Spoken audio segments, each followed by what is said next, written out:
Hello friends, हम आ चुके एक और नई वीडियो के साथ। इस वीडियो में आपके लिए लेकर आए हैं BSc first year first semester physics का मॉडल पेपर जो ऑब्जेक्टिव टाइप प्रश्नों से रिलेटेड है। तो सभी क्वेश्चन ऑब्जेक्टिव हैं, इसमें 100 क्वेश्चन हैं और ये इसमें आप देख सकते हैं हिंदी और इंग्लिश दोनों में भी यहाँ आपको देखने को मिलेगा। जो आपका पेपर आता है हिंदी और इंग्लिश दोनों ही लैंग्वेज में आता है।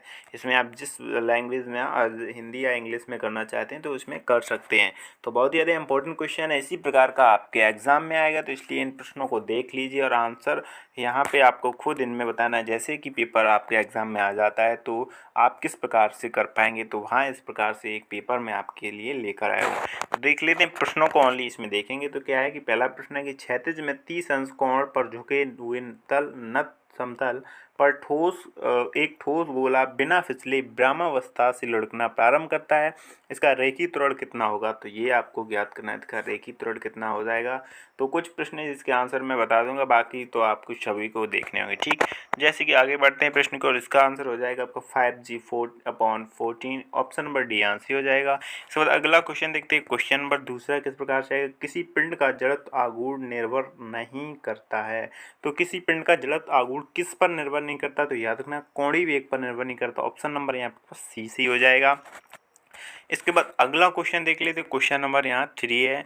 तो यहाँ पे अगला क्वेश्चन है हिंदी इंग्लिश में, जिसमें भी आप करना चाहते हो तो यहाँ पे हिंदी इंग्लिश में दिया है, तो आप इंग्लिश में भी आप पढ़ सकते हैं। ठीक, तो यहाँ पे तीसरा क्वेश्चन देख लेते। किसी पिंड के द्रव्यमान का केंद्र, किसी पिंड के द्रव्यमान का केंद्र कहाँ होता है, तो याद रखना पिंड के बाहर होता है। ऑप्शन नंबर यहाँ पे बी से हो जाएगा। या तो हम कह सकते हैं पिंड के बाहर, या किसी पिंड पर,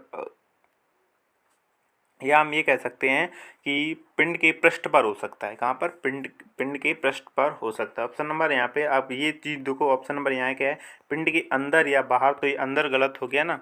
तो यहाँ पे पूछा है किसी पिंड का द्रव्यमान होता है कहाँ, पिंड के बाहर या पिंड के पृष्ठ पर होता है। ठीक, तो यहाँ पे ऑप्शन नंबर आपका बी सी हो जाएगा। इस प्रकार से क्वेश्चन आएगा। तो अगला क्वेश्चन देख लेते हैं। समान द्रव्यमान के दो गोले जिसमें एक गोलाकार खोल तथा दूसरा ठोस है, दोनों के जड़त्व आघूर्ण भी उनके व्यास के सापेक्ष समान है, उनकी त्रिज्याओं के अनुपात होंगे, तो कितने होंगे, तो यहाँ पे आपका ऑप्शन नंबर सी सी हो जाएगा, √3 अनुपात √5। ऑप्शन नंबर यहाँ सी सी हो जाएगा।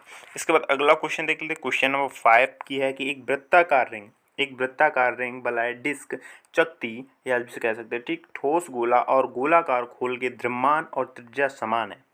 ठीक, तो इनमें से किसका जड़त्व आघूर्ण इसके ज्यामितीय अक्ष के सापेक्ष न्यूनतम होगा।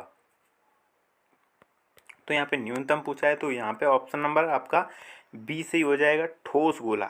ये आपका ऑप्शन नंबर यहाँ बी सही हो जाएगा। ठीक, इसके बाद आगे चलते हैं क्वेश्चन नंबर 6 पर। तो यहाँ देखते हैं कि पहला क्वेश्चन, एक 6 नंबर का क्वेश्चन कह रहा है कि जड़त्व आघूर्ण व कोणीय वेग का गुणनफल, जड़त्व आघूर्ण व कोणीय वेग का गुणनफल किसके समान होता है, तो किसके समान होता है, आपका कोणीय संवेग। ऑप्शन नंबर यहाँ पे आपका डी सी हो जाता है, याद रखना। ठीक, इसके बाद आगे चलते हैं। अब देख लेते क्वेश्चन नंबर 7। यहाँ कह रहे केंद्रीय बल उदाहरण, तो केंद्रीय बल किसका उदाहरण है, तो याद रखना संरक्षी बल का उदाहरण है। जो केंद्रीय बल किसका उदाहरण है, संरक्षी बल का। ठीक, यहाँ इंग्लिश में भी आप देखते जाएंगे, अगर जिसको इंग्लिश में एग्जाम देना है तो वो इंग्लिश का देख सकते हैं। ठीक, अगला क्वेश्चन देख लेते क्वेश्चन नंबर 8 कि रॉकेट किस सिद्धांत पर आधारित है, तो रॉकेट किस सिद्धांत पर आधारित है, तो याद रखना रेखीय संवेग संरक्षण।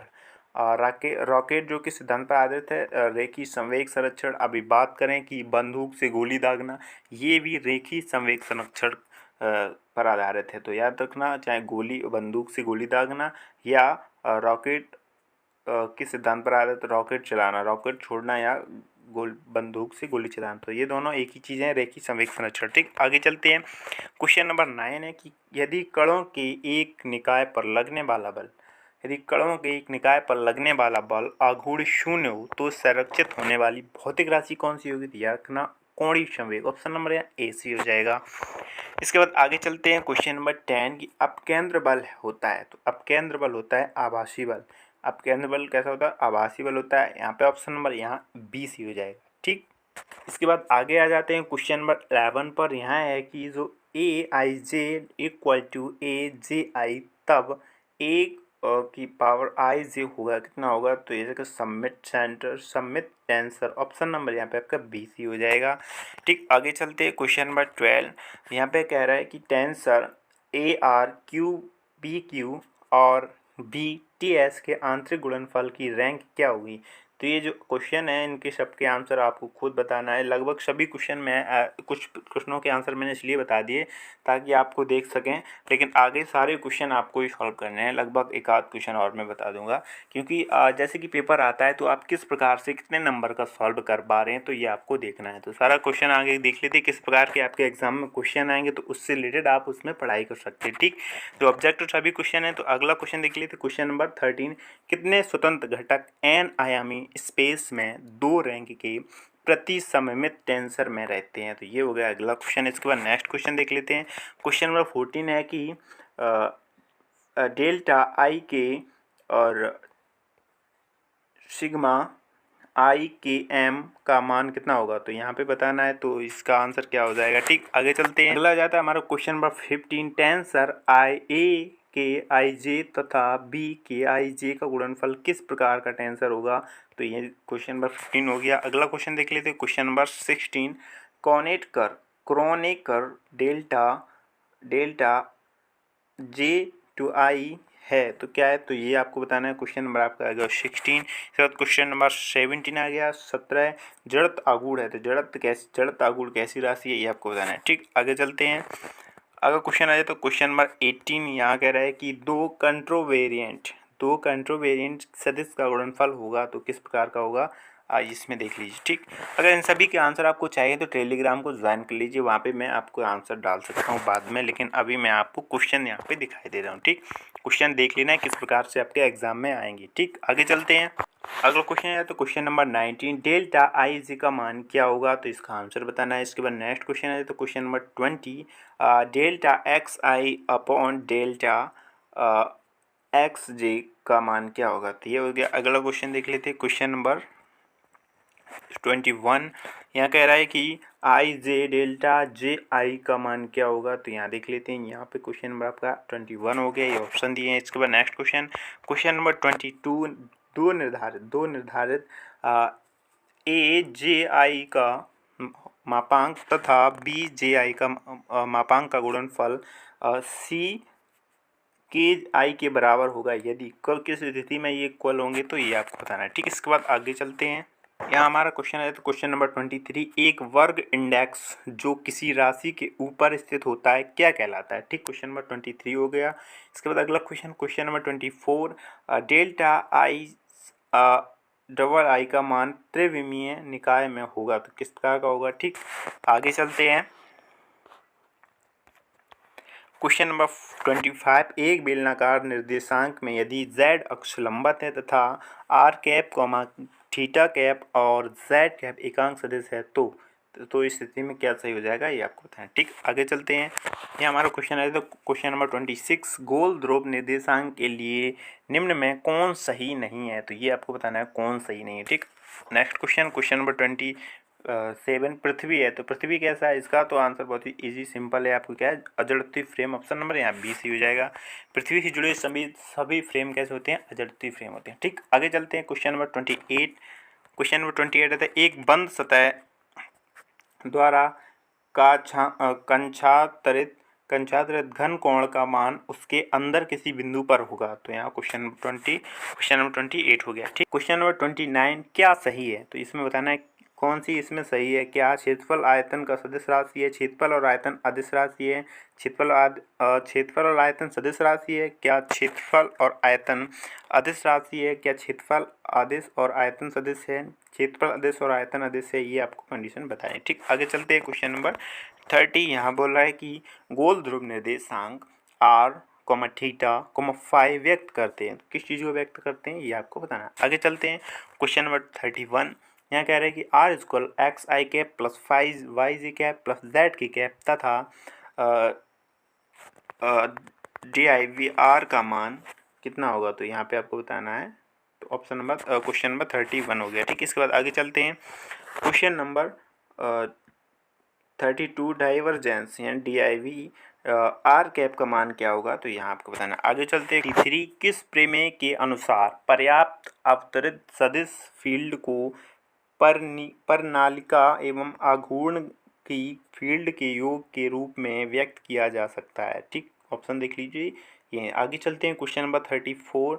यहाँ कह रहे हैं एकांक सदिश i plus 5j plus 2k के साथ क्या होगा। तो यहाँ पे इस चीज़ को आप देख सकते हैं यहाँ पे। ठीक, आगे चलते हैं क्वेश्चन नंबर 35 की 35 है कि Dirac delta function delta x minus 3 का मान x इक्वल 3 पर क्या होगा। ठीक, तो ये आपको बताना है। ठीक, आगे चलते हैं क्वेश्चन नंबर 36। क्वेश्चन नंबर 36 देख लेते हैं कि स्टॉक्स कर्ल प्रमेय संबंधित है। स्टॉक कर्ल प्रमेय किसी संबंधित है, ये दिया ऑप्शन। आगे चलते हैं क्वेश्चन नंबर 37। यहाँ पूछा है गॉस डाइवर्जेंस प्रमेय संबंधित है। तो गॉस डाइवर्जेंस प्रमेय किसी संबंधित है। आगे चलते हैं क्वेश्चन नंबर 38। यहाँ पे क्या है, सदिश बिंदु फलन का डाइवर्जेंस होगा। सदिश बिंदु फलन का डाइवर्जेंस कैसा होगा ये बताना। क्वेश्चन नंबर 38 हो गया। आगे आ जाते हैं क्वेश्चन नंबर 39। यहाँ पूछा है कि अदिश बिंदु फलन का ग्रेडियंट होता है। तो कैसा होता है ग्रेडियंट। क्वेश्चन नंबर 39 हो गया। इसके बाद क्वेश्चन नंबर 40, किस कण की स्थिति परिभाषित की जाती है। तो किस कण की स्थिति परिभाषित की जाती है, R vector equal A T square plus B T plus C, जहाँ ए कमा बी कमा सी नियतांक हैं। कण का त्वरण होगा। तो यहाँ पे त्वरण पूछा है। ठीक, क्वेश्चन नंबर 40 हो गया। इसके बाद क्वेश्चन नंबर 41, निम्न में से कौन सी राशि अदिश है। तो जो निम्न में से कौन सी राशि अदिश है, तो ये बताना है।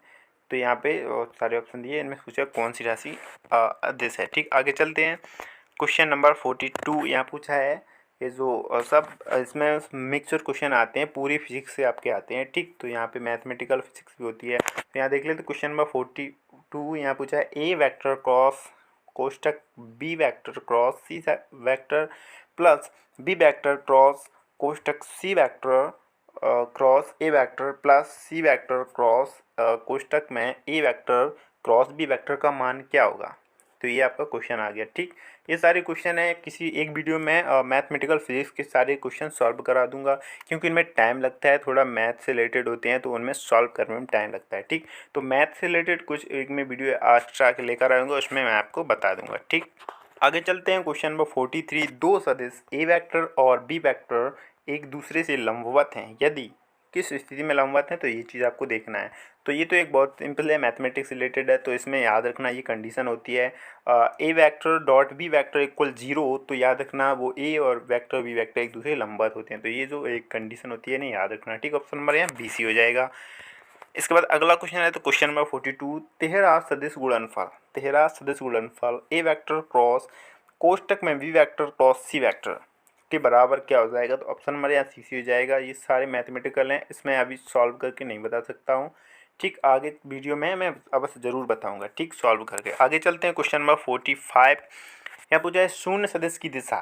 शून्य सदिश की दिशा कैसी होती है, तो अस्तित्व नहीं है इसका। तो यहाँ क्वेश्चन नंबर 45 आप देख सकते हैं। अगला क्वेश्चन नंबर 46, निम्न में से कौन सी राशि छद्म राशि की तरह व्यवहार नहीं करती है।